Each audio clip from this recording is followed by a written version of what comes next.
Praise the Lord. Hallelujah. Thank you, Father. Thank you, Jesus. Thank you, Holy Spirit. Thank you, Lord. Thank you, Lord. Thank you, Lord. Thank you, Lord. Thank you, Lord Jesus. धन्यवाद खुदावन, धन्यवाद प्रभु यीशु, धन्यवाद पवित्र आत्मा। पिता, मैं आपका धन्यवाद करती हूँ आज के दिन के लिए, आज के समय के लिए, आज के वचन के लिए। प्रार्थना करते पिता और तेरी हजूरी में आ जाते और हर एक गुनाह गलती की माफ़ी मांगते खुदावन, तेरे पाक लोगों को मांगती हूँ खुदावन। खुद को, अपने परिवार को तेरे आगे सरेंडर करते, तमाम मेरे मसीह बहन भाई जितने मेरे जीवन से जुड़े उन सबको तेरी हजूर लेकर आती हूँ खुदावन। मांगते पिता परमेश्वर के आज का वचन सुनने वालों की जिंदगियों में 100 गुना फलों को लेकर आए और कोई अंधकार की ताकत आज के वचन के फलों को चुराने न पाए। यीशु मसीह के नाम में इस प्रार्थना को मांगते हैं, आमीन। प्रभु यीशु मसीह के जिंदा जलाली सामर्थ्य बड़े नाम में मैं पास्टर आशा राय साउथ कोरिया से आप सबको वेलकम करती हूँ, सबको जय मसीह की कहती हूँ। एंड आज हम जो है डिस्कस करेंगे, मैं आपसे शेयर करूँगी परमेश्वर का वचन, जो चौथी कमांडमेंट है, जो 4th कमांडमेंट है। 10 आज्ञाएं परमेश्वर ने हमें दी कि इन 10 आज्ञाओं को मानो, इन पर चलो, इनको सीखो, समझो।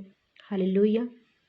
एंड ये 10 कमांडमेंट्स को अगर हम फॉलो करते हैं, हम सुरक्षित रहते हैं, हम परमेश्वर के वचन में बने रहते हैं, हम परमेश्वर की उस सुरक्षा में बने रहते हैं और उन ब्लेसिंग्स को हम अपने जीवन में लेने पाते हैं जो अब तक हमारे जीवन में नहीं आ रही है। हालेलुया।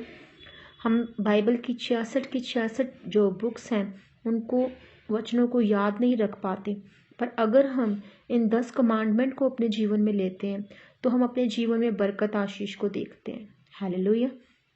आज हम 4th कमांडमेंट को जो है परमेश्वर में हम बांटेंगे एक दूसरे के साथ, इस चीज़ को, इस बात को, इस भेद को, इसके मतलब को। हालेलुया। एंड 4th कमांडमेंट जो है वो हमसे बात करती है निर्गमन 20 उसका 8, 9, 10 और 11 वर्ष जब हम पढ़ते हैं, उसमें लिखा है, तो विश्राम दिन को पवित्र मानने के लिए स्मरण रखना। 6 दिन तो तू परिश्रम करके अपना सब काम काज करना, परंतु 7वां दिन तेरे परमेश्वर यहोवा के लिए विश्राम दिन है। उसमें ना तो तू किसी भांति का काम काज करना, ना तेरा बेटा, ना तेरी बेटी, ना तेरा दास, ना तेरी दासी, ना तेरे पशु, ना कोई परदेसी जो तेरे फाटकों के भीतर हो, क्योंकि 6 दिन में यहोवा ने आकाश और पृथ्वी और समुद्र और जो कुछ उनमें है सबको बनाया है, और 7वें दिन विश्राम किया। इस कारण यहोवा ने विश्राम दिन को आशीष दी और उसको पवित्र ठहराया। आज का जो टॉपिक है 4th कमांडमेंट की, remember the sabbath day to keep it holy. आपको सबत डे कौन सा है? सैटरडे जो आता है वो सबत डे है, एंड संडे जो आता है वो विश्राम दिन है। हालेलुया। पहला ये कि हमें सबत के दिन आशीषों की लालसा रखनी चाहिए, और आशीषों को प्राप्त करने का हमें पात्र खुद को तैयार बनाना है, खुद को रेडी करना है उस तरह से कि हम आशीषों को लेने के लिए तैयारी रखें। मतलब परमेश्वर ने हमें जो है शुक्रवार तक जो है कहा कि आप लोग काम करो, पर जो सैटरडे आता है उस दिन हमें अपनी प्रिपरेशन करनी है, अपने आप को प्रिपेयर करना है कि हम कोई ऐसा काम ना करें जो जीवन ना देता हो। हालेलुया। हमें अपने आप को तैयारी करनी है ताकि हम विश्राम दिन में एंटर करने पाए। आशीषों को लेने के लिए हमें खुद को रेडी करना है। हालेलुया। सो हमें अपने आप को उस मुताबिक बनाना है। एंड जैसे कि निर्गमन 20 उसका 11 वर्ष कहता है, क्योंकि 6 दिन में यहोवा ने आकाश को, पृथ्वी को, समुद्र को और जो कुछ उसमें है सबको बनाया, और 7वें दिन विश्राम किया। इस कारण यहोवा ने विश्राम दिन को आशीष दी और उसको पवित्र ठहराया। इसलिए संडे को जो है वो विश्राम दिन कहा गया, ताकि आप उस दिन वैसे काम ना करें, सब कुछ दुनिया के काम ना करें, दुनियावी चीज़ों में ना जाएं, और अपने आप को रेडी करें उस मुताबिक। आप अपने विवेक को रेडी करें उस मुताबिक, अपने आप को प्रिपेयर करें उस मुताबिक। हालेलुया। एंड यशायाह 58 उसका 13 वर्ष, जैसा कि हमें कहता है यशायाह 58 उसका 13 वर्ष, कि यदि तू विश्राम दिन को अशुद्ध ना करे, अर्थात मेरे उस पवित्र दिन में अपनी इच्छा पूरी करने का यत्न ना करे, और विश्राम दिन को आनंद का दिन और यहोवा का पवित्र किया हुआ दिन समझकर माने, यदि तू इसका सम्मान करके उस दिन अपने मार्ग पर ना चले, अपनी इच्छा पूरी ना करे और अपनी ही बातें ना बोले। मतलब हमें वो चीज़ें, वो बातें नहीं बोलनी जो हमें अच्छी लगती हैं। हमें अपने मुताबिक नहीं चलना है। हमें परमेश्वर के उस विश्राम दिन में आनंद के साथ एंट्री करते हुए अपने आप को रेडी करना है, और उस पवित्र जो यहोवा के द्वारा जो पवित्र दिन ठहराया गया, उस दिन को जो है हमें फॉलो करना। उस दिन पर जो है हमें ब्लेसिंग्स के लिए खुद को रेडी करना है। हालेलुया। ताकि हम जो प्रेयर्स कर रहे हैं, ताकि हम जो परमेश्वर में होकर प्रार्थनाएं कर रहे हैं, जो हम संसार की चीज़ों को हम छोड़कर उस दिन हम 2 दिन जो है हम परमेश्वर को दें। मतलब सबत के दिन सैटरडे को हम अपने आप को रेडी करें संडे की जो रखी गई हमारी ब्लेसिंग्स है। हालेलुया।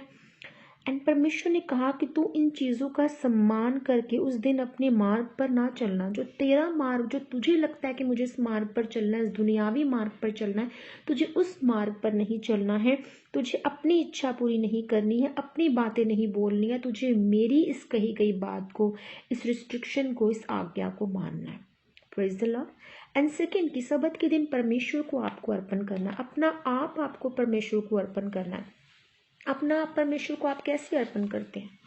किस तरह से आप अपना आप जो है वो परमेश्वर को देते हैं? मतलब कि हो सकता है कि आपको बहुत सी दुनियावी चीज़ों में आपके बहुत से कॉन्ट्रैक्ट हैं जो होने वाले हैं, आपका बिजनेस ब्लेस हो रहा है, पर आपको बहुत ज़रूरी है कि सबत के दिन जो है आप कहीं और शहर में और देश में गए हुए हैं, आप किसी और शहर में गए हैं, आप फ्राइडे के फ्राइडे वापस आ जाते हैं अपने शहर में, अपने मुल्क में, या कहीं भी फ्लाइट के थ्रू।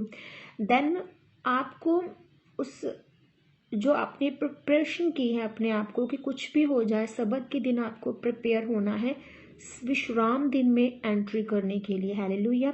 एंड अपने आप को आपको सरेंडर करना है, अपने आप को आपको परमेश्वर के आगे रख देना। तमाम चीज़ें जितनी मर्जी ज़रूरी हो, आपको अपने आप को जो है वो परमेश्वर के सम्मुख रखना है। हालेलुया। ताकि परमेश्वर की रखी गई ब्लेसिंग्स आपके नज़दीक आने पाए, आपकी ज़िंदगी में आने पाए। Hallelujah. And third point is कि सबत के दिन आपको कोई भी संसारिक कार्य नहीं करना चाहिए। हालेलुया। जैसे कि हम नेहेमिया का पढ़ते हैं चैप्टर 13 उसका 15, 17 एंड 18 वर्स। हम उसको निकालेंगे। नेहेमिया 15 का 16 एंड 17 एंड 18 वर्स। 16 वर्स हमें कहता है नेहेमिया का, हालेलुया, 15 13 का 15। उन्हीं दिनों में मैंने यहूदा में बहुतों को देखा जो विश्राम दिन को होदों में दाख रोनते और पुलियों को ले आते और गधों पर लादते थे। वैसे ही वे दाख मधु, दाख, अंजीर और भांति भांति के बोझ विश्राम दिन को यरूशलेम में लाते थे। तब जिस दिन वे भोजन वस्तु बेचते थे उसी दिन मैंने उनको चिता दिया। हालेलुया। एंड 17 वर्स हमसे कहता है, तब मैंने यहूदा के रईसों को डांट कर कहा, तुम लोग ये क्या बुराई करते हो जो विश्राम दिन को अपवित्र करते हो। एंड 18 वर्स की, क्या तुम्हारे पुरखा ऐसा नहीं करते थे, और क्या हमारे परमेश्वर ने ये सब विपत्ति हम पर से इस नगर पर ना डाली? तो भी तुम विश्राम दिन को अपवित्र करने से इजराइल पर परमेश्वर का क्रोध और भी भड़काते जाते हो। यहाँ पर वो लोग क्या कर रहे हैं? उस विश्राम दिन में एंट्री करने की बजाय उस विश्राम दिन को क्या कर रहे हैं? वहाँ पर वो भोजन वस्तु बेच रहे हैं। भोजन वस्तु बेचना गलत नहीं है, पर जो चीज़ें, जो बातें जीवन ना दे। अब चर्च में जैसा कि स्टॉल लगते हैं, कैंटीन होती है, वो किस लिए? क्योंकि जो लोग बैठे हैं उनके बच्चे हैं या किसी को बहुत कोई बुजुर्ग है, उनको कोई ना कोई नीड होगी। अब अगर वो अपने बच्चों को वो चीज़ ना लेकर दें, वो कैंटीन से या स्टॉल से या कहीं से, वह चर्च में जो मौजूद स्टॉल है वहाँ से उसको बाय करके वो, ताकि वो विश्राम दिन को पवित्र ठहरा सकें। मतलब वो जीवन देने के लिए जो चीज़ें हैं वो रखी गई हैं अगर कैंटीन में, तो वो बुरा नहीं है, वो काम बुरा नहीं है। आप वो काम कर सकते हैं ताकि आपकी सहूलत हो। पर जितना हो सके आप जो बड़े लोग हैं अपने आप को कंट्रोल में कर सकते हैं। विश्राम दिन के दिन अपने आप को कंट्रोल में लेकर आ सकते हैं कि हाँ, आपको आज नहीं खाना है। आप कंट्रोल कर लेंगे, नियंत्रित कर लेंगे, तो आप परमेश्वर की आज्ञा पर चल रहे हैं। अपने आप को आप कंट्रोल कर सकते हैं। पर हमें उस दिन क्या करना है? सबत दिन में एंट्री होती है, विश्राम दिन में एंट्री होती है। आप लोग क्या कर रहे हैं? हम बहुत भारी हैवी नाश्ता करके जा रहे हैं चर्च में, एंड हम जो है वो मोबाइल पर जो है वो ज़रूरी चीज़ें देखने शुरू हो गए हैं। हम गंदी ब्लू फिल्म्स देखना शुरू हो गए हैं। हम लोगों से जो है वो गपशप लड़ाकर जो है वो चर्च में जा रहे हैं, पर अपने आप की हमने तैयारी नहीं की, अपने आप को हमने होली नहीं बनाया इस लायक कि हम उस होली डे में जो है वो एंट्री कर सके। सो आपको वो चीज़ें करनी है जो जीवन देती हैं। वो काम आपको 2 दिन नहीं करने हैं जो जीवन नहीं देते। अपने आप को प्रिपेयर करना आपको। हालेलुया। एंड जैसे कि मत्ती उसका 12 उसका 7-8 वर्ष कहता है कि यदि तुम इसका अर्थ जानते कि मैं दया से प्रसन्न होता हूँ, बलिदान से नहीं, तो तुम निर्दोष को दोषी न ठहराते। मनुष्य का पुत्र तो सबत के दिन का भी प्रभु है। परमेश्वर का वो पुत्र, वो मनुष्य का पुत्र जो यीशु मसीह है, वो सबत के दिन का भी प्रभु है। हालेलुया।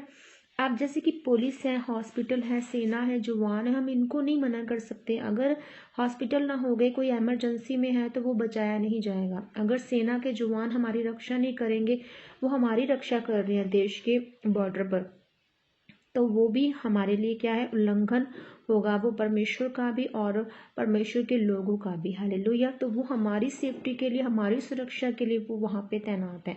ऐसे ही पुलिस है, पुलिस भी अगर सुरक्षा नहीं करेगी तो कोई भी किसी के घर में जो है चोरी कर लेगा, कोई भी मर्डर कर देगा, कोई भी कुछ भी करेगा, तो उस 2 दिन में वो रेस्ट नहीं कर सकते, वो चुप नहीं रह सकते। वो जीवन देने के लिए ही जो है वो ये काम कर रहे हैं। जीवन देने वाली जो चीज़ें और बातें वो हमें फॉलो करनी है, पर जो जीवन नहीं दे रही, जो संसारिक चीज़ें, संसारिक बातें और अगर हमारे जीवन में एंटर कर रही हैं, तो हम दैट मीन्स कि सबत दिन का उल्लंघन कर रहे हैं, हम संडे के दिन का उल्लंघन कर रहे हैं, विश्राम दिन का। हालेलुया। रविवार को मैरिज नहीं हमें करनी चाहिए। अगर कोशिश यही करें कि आप सैटरडे को मैरिज कर सकते हैं ताकि आप रविवार में एंटर कर सके। जो लोग रविवार को मैरिज करते हैं डैट मीन्स कि वो परमेश्वर के उस विश्राम दिन का और सबत दिन का उल्लंघन कर रहे हैं। हालेलुया। एंड आपको सबत की तैयारी रखनी है। हालेलुया। बिजनेस है, आपके जो कॉन्ट्रैक्ट है उनको आपको कैंसिल कर देना है। हालेलुया। एंड जैसे कि परमेश्वर का वचन कहता है मत्ती 12 उसकी 11 वर्ष की, उसने उनसे कहा, तुम में ऐसा कौन है जिसकी एक भी भेड़ हो और वो सबत के दिन गड्ढे में गिर जाए तो वो उसे पकड़ कर ना निकाले। मतलब कि सबत के दिन ज़रूरी नहीं है कि वो सब काम हो।